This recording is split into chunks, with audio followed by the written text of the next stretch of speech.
अस्सलाम वालेकुम फ्रेंड्स, कैसे हैं आप सब लोग। उम्मीद करता हूँ बिल्कुल ठीक ठाक खैरियत से होंगे। Welcome to my YouTube channel जिसका नाम है दबिस्तान काफ।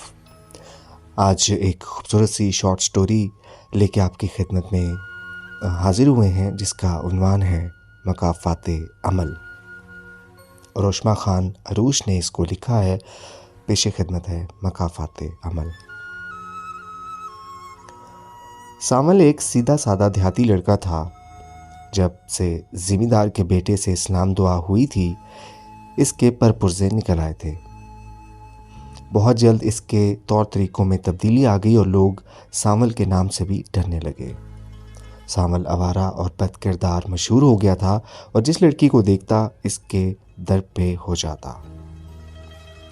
किसी खूबसूरत लड़की का घर से निकलना मुहाल हो गया था। जो भी लड़की इसके नज़र में आ जाती, जब तक इसकी ज़िंदगी बर्बाद न कर लेता, चैन से ना बैठता। तभी गांव के तमाम लोग अपनी बहन बेटियों को घरों से ना निकलने देते। सभी गांव के लोग इससे नफ़रत करते, मगर कोई भी इसके मुंह ना लगता, क्योंकि जो भी इससे पंगा लेता इसको बर्बाद कर देता। खुदा जाने ज़मींदार ऐसा क्या काम लेता इससे कि पुलिस भी इस पे हाथ ना डालती। ज़मींदार की पुश्तनाही के बायस वो अब इलाके का गुंडा बन चुका था। सामल ने न जाने कितनी मासूम लड़कियों की ज़िंदगियां बर्बाद की, मगर सब अपनी इज्जत की खातिर, और कुछ लोग डर की वजह से इसके खिलाफ कार्रवाई ना कर सकते। चचा रहीम, सामल का बाप, हर वक्त इसके सुधरने की दुआ करता रहता। कुछ लोगों ने रहीम को मशवरा दिया कि इसकी शादी कर दो, सुधर जाएगा, मगर कोई भी गांव में इसको रिश्ता देने पर राज़ी ना था। सामल एक खूबसूरत ऊंचे कद काट का जवान था। इसकी रंगत सुर्ख सफ़ेद, मगर दिल नहायत काला था। नाजो सामल के चचा की बेटी थी। बचपन में साथ खेले कूदे, मगर जब जवान हुई तो सामल के गलत किरदार की वजह से नाजो का इससे पर्दा करवाया गया और वो लोग एक दूसरे के घर आते जाते भी नहीं थे। आज सामल और नाजो का सामना इस वक्त हुआ जब वो साग का घड़ा उठाए जा रही थी। सामल इसको देख रहा था। नाजो अचानक से साग का घड़ा फेंक कर नीचे बैठ गई। सामल जल्दी से इसके करीब पहुंचा और बोला, क्या हुआ नाजो? इसके सारे करतूत जानती थी। जल्दी से बोली, तुझे क्या, जो भी हो, और नफ़रत भरी निगाह डालकर फिर से अपने पाँव को देखने लगी। शायद कांटा चुभता पाँव में इसके अंदाज़े मुखातिब और नज़रों में नफ़रत देखकर गोया इसके अंदर के नाक को ठोकर मार दी। तिलमिलाकर नज़दीक चला आया और इसके बाजू से पकड़ कर बोला, क्या समझती है खुद को? मैं खुद को कुछ नहीं समझती। तू है ही नफ़रत के काबिल। किसी लड़की की खूबसूरती को बदसूरती में कैसे बदलते हैं तुझसे ज़्यादा कौन जानता है। सामल को ये तवक्का ना थी कि जिसके नाम से पूरा गांव डरता है, उसे एक नाजुक सी लड़की उसकी आंखों में आंखें डाल के बात करेगी। बड़ी दलेर बन रही है। क्या तुझे मुझसे डर नहीं लगता कि मैं तेरी खूबसूरती भी बदसूरती में बदल सकता हूँ? अरे तू दलेर है तो खूबसूरत को खूबसूरत रहने दे और मेरे अब्बे से मेरा हाथ मांग। सोचूंगा। जिसे सामल का दिल आज सारी दरिंदगी भूल चुका था, इसने झुककर नाजो के पाँव से कांटा निकाल दिया और वो घड़ा उठाकर घर चली आई। दिल में सामल की मोहब्बत भी बसा लाई और अब हर टाइम नाजो के दिल में सामल और सामल के दिल में नाजो का ही ख्याल था। कोई कितना भी बुरा क्यों ना हो, उम्मीद बाकी रहती है। शायद बुराई से कभी बाज आ जाए, शायद सुधर जाए। और नाजो भी ऐसे सोचती और दुआ करती कि सामल सुधर जाए, और इसकी दुआ रंग ले आई और सामल इसके प्यार में सारी बदमाशी और बदकिरदारी भूल कर इसके ख्यालों में रहता। खुदा की तरफ से सुधरना लिखा था या फिर इसके माँ बाप की दुआएं रंग ले आईं। खुदा एक बार हर गुनाहगार को, खताकार को ये मौका ज़रूर देता है। सामल अब गुमसुम रहता, घर से भी कम निकलता। बाप ने बार बार सामल से पूछा कि तुझे क्या हुआ है जो भूले से भी घर नहीं आता।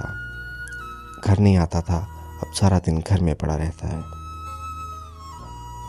तो इसने बताया कि मैं शादी करना चाहता हूँ। कौन बदबख्त तुझे अपनी बेटी का रिश्ता देगा? इसका बाप बोला।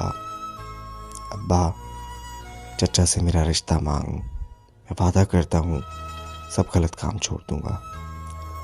माँ बाप तो होते ही ऐसे हैं। वो खुश हो गया और अपने भाई के पाँव में पकड़ी रख दी। और सावल की माँ ने भी मिन्नत तरले किए कि सावल मस्जिद में कसम उठाने को तैयार है कि सब बुरे काम छोड़ देगा। काफ़ी सोच विचार के बाद नाजो के अब्बा ने हाँ कर दी और नाजो दुल्हन बनकर सावल के घर आ गई।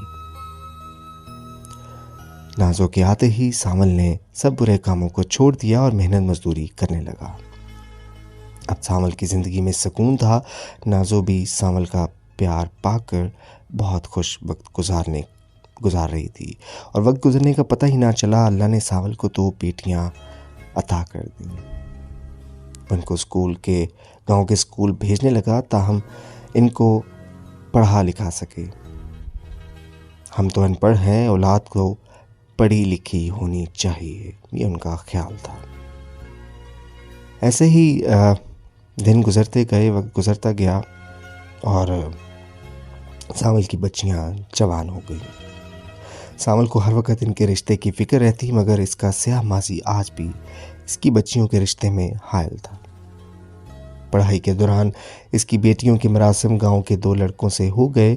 एक रोज़ किसी ने नाजो को आकर बताया कि तुम्हारी लड़कियां किसी से मिलती हैं और इनका स्कूल जाना बंद करवा दिया। अब वो ना मिल सकती थी ना बाहर जा सकती थी।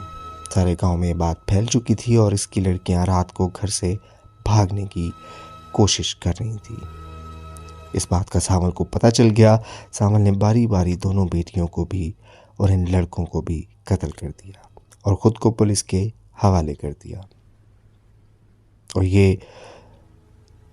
ये वो वक्त था जब उसे याद आया कि यही मकाफ़ात अमल है। शायद कानून की गिरफ्त में आने से पहले कुदरत सावल से इंतकाम ले चुकी थी। वो जिस नाम नेहाद का बदला लेने गया था वो तो कब की बर्बाद हो चुकी थी। अब सावल को एहसास हुआ था कि जिन लोगों की इज़्ज़तें वो बर्बाद करता था इन पे क्या गुजरती होगी। सावल ने जेल में खुदकुशी कर ली। कभी कभी गुनाहों का खड़ा इतना भारी हो जाता है कि इंसान डूब कर रहता है। सावल ने न जाने कितने लोगों का दिल दुखाया था और पता नहीं कितनी बद्दुआएं ली थी कि वो इस अंजाम से ना बच सका।